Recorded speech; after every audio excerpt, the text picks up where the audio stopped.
Magandang hapon Pilipinas, narito na ang mga dapat ninyong malaman sa lagay na panahon. Sa patuloy na paglakas ng bagyong Enteng, namataan ito sa layong 730 kilometers east-northeast ng Itbayat, Batanes. May lakas ito ng hanging 65 kilometers per hour at bugso nga abot ng 80 kilometers per hour. Samantala ito ay kumikilos pa northeast sa bilis na 19 kilometers per hour. Ngunit ayon sa Pag-asa, ito ay hindi natatama sa kalupaan at inaasahang lalabas ng PAR bukas ng umaga. Gayunpaman, patuloy nitong pinapalakas ang hangin habagat na makakaapekto sa kanlurang bahagi ng Hilagang Luzon. Kaya naman asahan ang katamtaman hanggang paminsan-minsang malalakas na pag-ulan sa Pangasinan, La Union at Benguet. Pinag-iingat po ang mga residente sa mga nasabing lugar sa posibilidad ng mga pagbaha at pagguho ng lupa.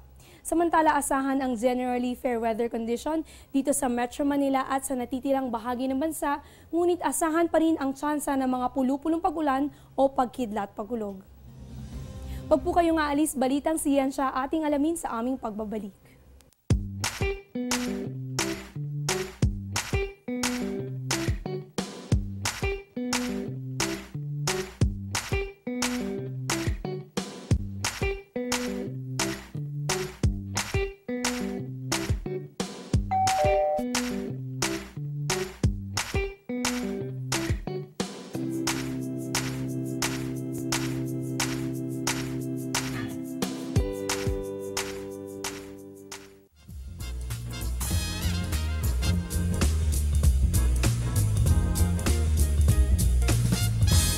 Ang paggamit ng renewables ay talaga namang nakakatulong sa kalikasan.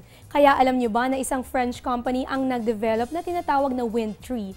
Ito ay isang natural na puno na may plastic leaves at sa loob nito ay may maliliit na blades upang makakuha ng enerhiya mula sa hangin. May taas ito mula 30 feet at lawak na 23 feet.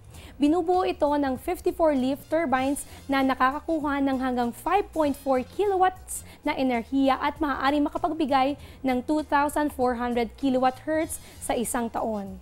O di ba kamangha-mangha ang ganitong imbensyon? Sana'y magsilbi itong inspirasyon sa atin upang makatulong sa kalikasan. At yan muna ang latest. Ito ang Panahon TV kung saan walang pinipiling panahon ang pagbibigay impormasyon. Ako po si Eunice Suntayas, nagpapaalalang sa anumang panahon, maging mapagpala sa iyong kapwa.